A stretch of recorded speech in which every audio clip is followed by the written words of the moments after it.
आप समझ सकते हैं कि YouTube किस तरह से ग्रो कर रहा है वर्ल्ड वाइड। YouTube का जो एल्गोरिदम है वो कैसे काम करता है। वो वीडियो बनाते हैं, अपने दोस्तों को भेज देते हैं और उन्होंने थोड़ा थोड़ा वॉच करके उसको छोड़ दिया तो आपका चैनल वहीं बैठ जाएगा। और हाँ, सबसे इंपॉर्टेंट चीज़ है नए यूट्यूबर्स को ये समझना कि money is very important to run your business. I know many YouTubers those are making crores of rupees from YouTube. इसके बारे में मैं बात करूंगा कि एक नए यूट्यूबर को क्या चीज़ें ध्यान में रखना चाहिए।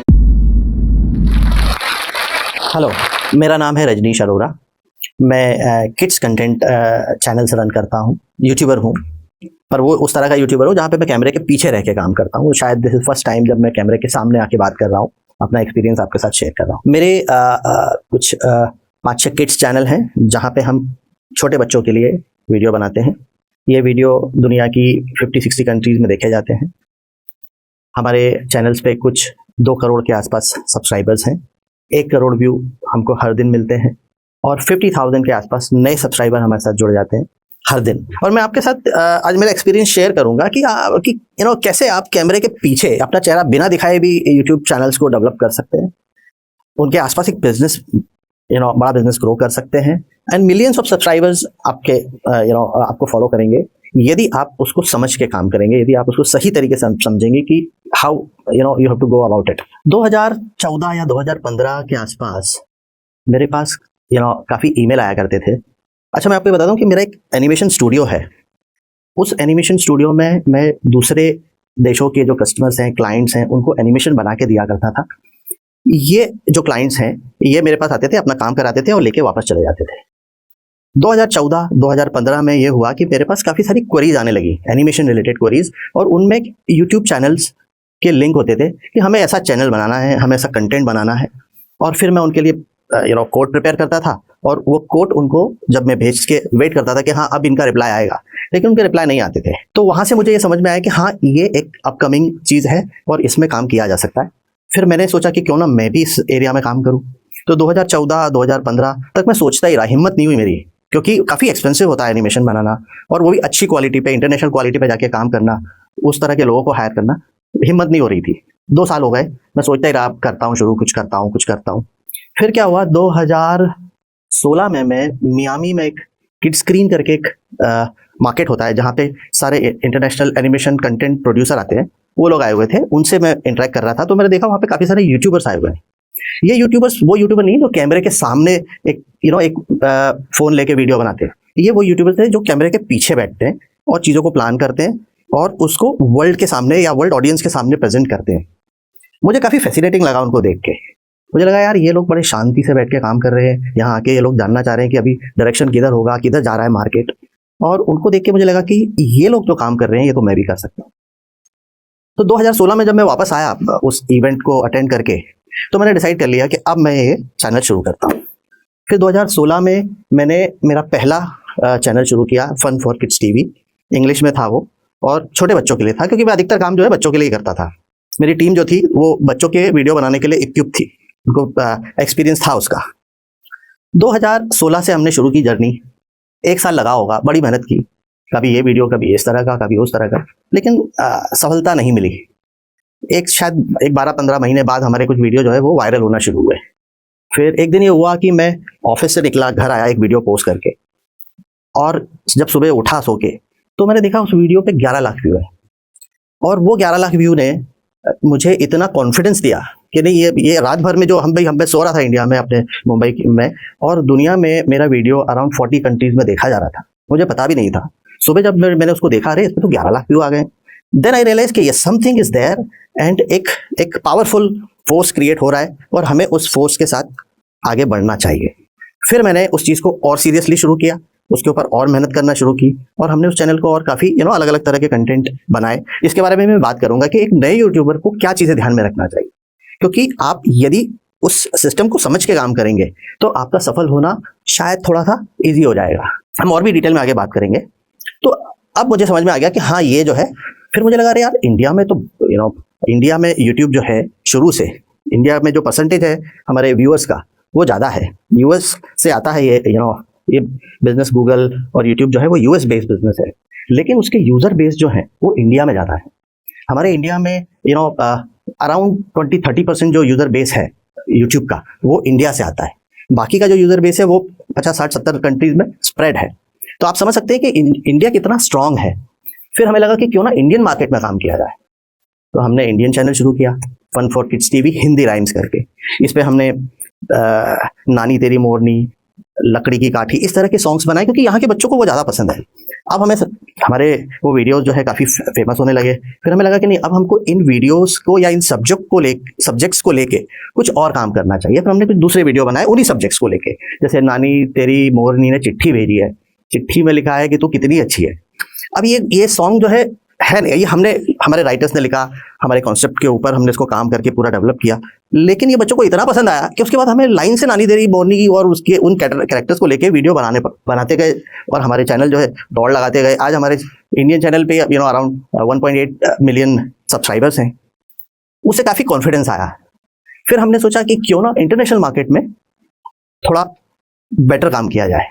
फिर हमने नए सिरे से काम शुरू किया और एक नया चैनल लॉन्च किया जिसका नाम था बीप बीप नर्सरी राइम, या मुझे कहना चाहिए जिसका नाम है बीप बीप नर्सरी राइम्स। खैर लॉन्च के कुछ 18 महीने बाद हमारा वो चैनल क्या बोलना चाहिए, 18 महीने बाद रातों रात हिट होने लगा। ये जो अभी फरवरी गया, फेब और मार्च, उसमें वो चैनल 2 लाख व्यू से करीब 2 करोड़ व्यू पर डे पे पहुंचा। और उसके हमारे पास काफ़ी नए सब्सक्राइबर आने लगे। ये जो सब्सक्राइबर आ रहे थे ये हमारे पुराने वीडियोस को देखने लगे। 18 महीने में हमने काफ़ी वीडियो डाल दिए थे, लेकिन लास्ट के जो कुछ वीडियोस थे वो वीडियोस ने जो सक्सेस हासिल की उसका इम्पैक्ट पुराने वीडियोस पे भी आया। और हमारा पूरा चैनल, जैसे प्रेशर कुकर में सीटी बजती है ना, जैसे प्रेशर शुरू होता रहता है, इकट्ठा होता रहता है, भाप इकट्ठी होती रहती है, वैसे वो चैनल ने ग्रो किया।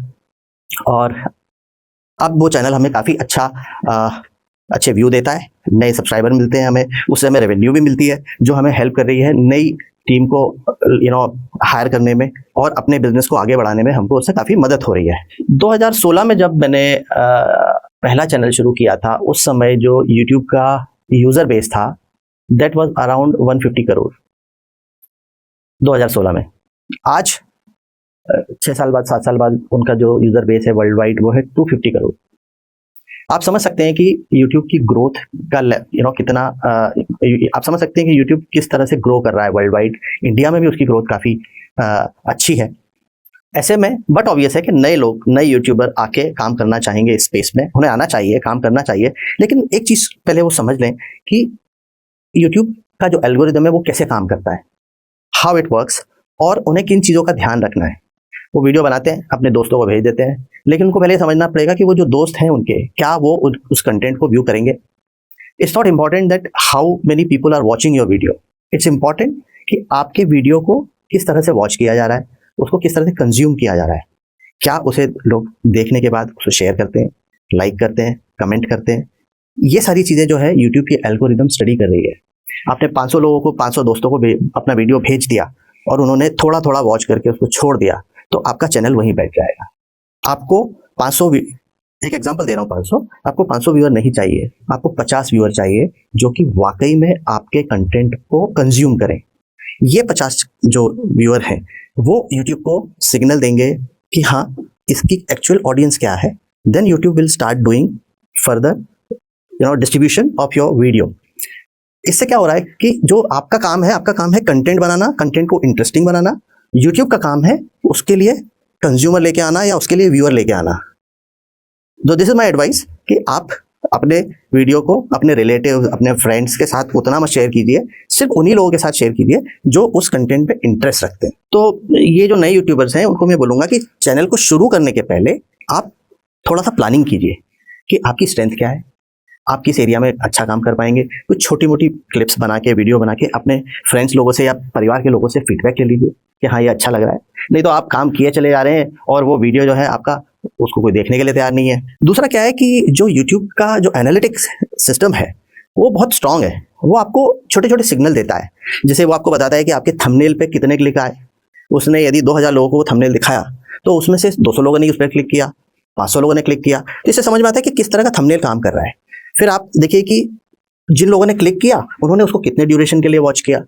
यदि आपका कोई वीडियो ज़्यादा वॉच किया जा रहा है, उसके क्लिक पे, उसके थंबनेल पे ज़्यादा क्लिक आते हैं, इसका मतलब ये है कि आपकी ऑडियंस उसको पसंद कर रही है। इससे आपको एक सिग्नल मिल रहा है कि हाँ आपको उस तरह के कंटेंट को भाई उसी को रिपीट नहीं करना है, उसी को उस तरह के कंटेंट को आपको और बेटर तरीके से करना है। ये जो सिग्नल्स हैं एनालिटिक्स के, उनको भी आपको समझना पड़ेगा और वो आपको काफ़ी हेल्प करेंगे आगे बढ़ने में, यदि आप उनको ठीक से डिकोड कर पाते हैं तो। एक चीज़ मैं आपको और बताना चाहूँगा कि ये जो यूट्यूब की एल्गोरिदम है, ये AI ड्रिवन है। ऐसा नहीं है कि कोई वहाँ बैठा हुआ है लेके कि अरे ये वीडियो अच्छा है, इसको आगे बढ़ा दो, ये इसको हटा दो। इट्स वर्किंग आर्टिफिशियल, ये बोलते हैं ना, आर्टिफिशियल इंटेलिजेंस के थ्रू ही सब हो रहा है। आपको जो पेमेंट भी आएगी वो ऑटोमेशन कैसे होगी, आप एक पर्टिकुलर डेट पे आपके पास पेमेंट आ जाएगा।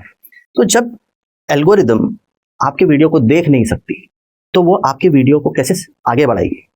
उसके उसके जो सिग्नल्स हैं, जैसे जिनकी मैं बात कर रहा था अभी, वो सिग्नल्स के थ्रू ही आपका वीडियो आगे बढ़ता है। और वो सिग्नल्स हैं आपके थंबनेल पे कितने क्लिक आ रहे हैं, आपके वीडियो को कितनी देर वॉच किया जा रहा है, आपके वीडियो पे कितने लाइक आ रहे हैं, आपके वीडियो को कितना शेयर किया जा रहा है, आपके जो व्यूअर हैं वो उसको कितना एंजॉय कर रहे हैं, उसके ऊपर कितने कमेंट कर रहे हैं, अपनी प्लेलिस्ट में तो नहीं डाल रहे, ये सारी चीज़ों से ही एल्गोरिदम को फीडबैक मिलता है और उस फीडबैक के बेस पे ही आपका वीडियो आगे बढ़ता है। नए यूट्यूबर्स को मैं ये भी बताना चाहूँगा कि ये बिजनेस जो है इसको आप एक इस तरह से देखें कि कैसे एक बच्चा जब पैदा होता है तो पहले क्रॉल करता है, कुछ 6 महीने साल भर वो चल नहीं पाता है, उसके बाद वो चलना शुरू करता है, उसके बाद वो कुछ सालों बाद वो दौड़ना शुरू करता है, अपने पैरों पे खड़ा होता है और आगे चल के वो एक प्रॉपर एडल्ट ह्यूमन बीइंग की तरफ बढ़ता है। यदि आप सोचते हैं कि नहीं हमने अभी वीडियो बनाया, हाँ, या 5 वीडियो बना दिए, 10 वीडियो बना दिए, हम तुरंत फेमस हो जाए, वैसा नहीं होगा। It will take time and धीरे धीरे धीरे करके ही आपके चैनल को स्ट्रेंथ मिलेगी। पर आपको इस पीरियड में अपने बिजनेस को, अपने व्यूअर को समझना है कि आपका व्यूअर है कौन, उसकी लाइकिंग क्या है, उसे क्या पसंद आएगा, आप जो भी आप सेगमेंट में काम कर रहे हैं उस सेगमेंट से आपको उसको वो चीज़ देनी है जो वो देखना चाहता है। और हाँ, सबसे इंपॉर्टेंट चीज़ है नए यूट्यूबर्स को ये समझना कि money is very important to run your business. जब मैंने शुरू किया था तो ये सवाल उठता था मन में कि क्या ये बिजनेस वाइबल होगा, क्या मैं इन वीडियोस को बना के रेवेन्यू जनरेट कर पाऊंगा जिनसे कि मेरे लोगों की सैलरी निकलेगी। I am responsible for their salaries. तो आपको भी ये समझना होगा कि हाँ, जो भी आप काम कर रहे हैं उसके आसपास क्या बिजनेस आप डेवलप कर सकते हैं।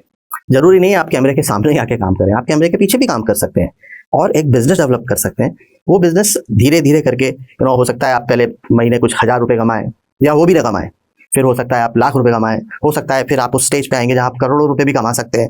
I know many YouTubers those are making crores of rupees from YouTube, but they have done that kind of work. उन्होंने उतनी मेहनत की है, उनको उतना टाइम लगा है। कुछ यूट्यूबर्स को मैं जानता हूँ इस बिजनेस में 17 साल से, 18 साल से, 5-6 साल से मैं उनको देख रहा हूँ, मैंने उनकी ग्रोथ को स्टडी किया है कि हाँ 6 साल पहले ये कहाँ थे, आज कहाँ है। तो मुझे ऐसा लगता है कि जो नए यूट्यूबर्स हैं उनको इसको एक बिजनेस के पॉइंट ऑफ व्यू से देखना चाहिए। उनको बस ये नहीं सोचना चाहिए कि हाँ हमको फेमस होना है, हम फेमस हो गए, सब हो गया। नहीं, आपको end of the day you have to run your house. दूसरा कि आसपास की चीज़ें भी चेंज होती जा रही है। यूट्यूब में इतने सारे नए फीचर आते जा रहे हैं, आपको समझना पड़ेगा कि शॉर्ट्स क्या है, लाइव क्या है, किस तरह से लाइव आपको हेल्प कर सकता है, शॉर्ट्स से आपको कैसे नई ऑडियंस मिल सकती है। हम लोग इन सारी चीज़ों को बहुत डिटेल में समझ रहे हैं और एक्टिवली यूज़ कर रहे हैं। हमारे चैनल पे एट ए वन टाइम, या सारे चैनल्स को मैं बोलूँ तो 8 वीडियो लाइव होते हैं जो कि 24/7 चलते रहते हैं, वो रुकते नहीं है, कभी भी नहीं रुकते। हमने उनके लिए स्पेशल अरेंजमेंट किया हुआ है कि वो वीडियो 24/7 चलते रहे, इससे हमको नई ऑडियंस मिलती है। ये जो नई चीज़ें इनको समझना बहुत जरूरी है आपके लिए। आपको समझना पड़ेगा कि शॉर्ट्स क्या आपको कैसे हेल्प कर सकते हैं। आपका मेन चैनल जो है वो अपनी जगह है, लेकिन शॉर्ट्स यदि आप कुछ बनाते हैं और उनको डालते हैं इंटरेस्टिंगली, छोटे छोटे 15-20 सेकंड के जो होते हैं, उससे आपको एक नई ऑडियंस मिलती है। आप लाइव कर सकते हैं, आप प्रीमियर कर सकते हैं वीडियो, जो नया वीडियो है उसको पहले से प्लान करके अपनी ऑडियंस को बता सकते हैं कि हाँ भाई ये वीडियो मेरा इतने बजे लाइव होगा। ये सारे फीचर्स जब आप यूज़ करते हैं तो आपको एक नई ऑडियंस मिलती है। सो यूट्यूब जो है उसके अराउंड भी काफ़ी सारी चीज़ें की जा सकती है। जब आप एक थोड़े स्टैब्लिश होंगे तो फिर दूसरी चीज़ें पिक्चर में आती हैं, जैसे मर्चेंडाइज है, एप्स हैं, गेम्स आपके जैसे मैं आपको अपना एग्जांपल देता हूँ कि अभी तक हम फोकस थे वीडियोस को बनाने में, कैरेक्टर्स को डेवलप करने में, या मेन लाइन जो हमारा कंटेंट है उसमें हमारा सारा टाइम जाता था। लेकिन अब हम लोग दूसरी चीज़ों के बारे में सोच रहे हैं कि हम कैसे बियॉन्ड यूट्यूब ग्रो करें। फॉर एग्जाम्पल किड्स ऐप, जिसके अंदर हम बच्चों को अलग अलग एक्टिविटी करने का, सिखाने का मौका दें। They will have various games in that app. उसके बाद मर्चेंडाइज के बारे में हम सोच रहे हैं कि हम किस तरह से अपने कैरेक्टर्स के अराउंड चीज़ों को डेवलप करें जो कि मार्केट में बच्चे उनको खरीद सकते हैं, उनको यूज़ कर सकते हैं। तो उस तरह से आप लोगों को भी एक जब आप चीज़ों को प्लान कर रहे हैं तो उस चीज़ को ध्यान में रखना पड़ेगा कि how you can build your business around your content and think beyond YouTube. तो ये जोश टॉक्स के मंच पे आके मुझे आज बहुत अच्छा लग रहा है। आप लोगों ने मुझे ये जो मेडल दिया है, मुझे ऐसा लग रहा है कि I am feeling really very proud about it. और अभी अभी हमारे चंद्रयान ने मून पे लैंडिंग की है और मुझे ऐसा लग रहा है कि मैं यहाँ पे लैंड हुआ हूँ and I am really feeling very happy about it. इस वीडियो के बारे में अपनी राय नीचे कमेंट सेक्शन में हमें बताएं और अपने दोस्तों के साथ ये वीडियो शेयर करना ना भूलें।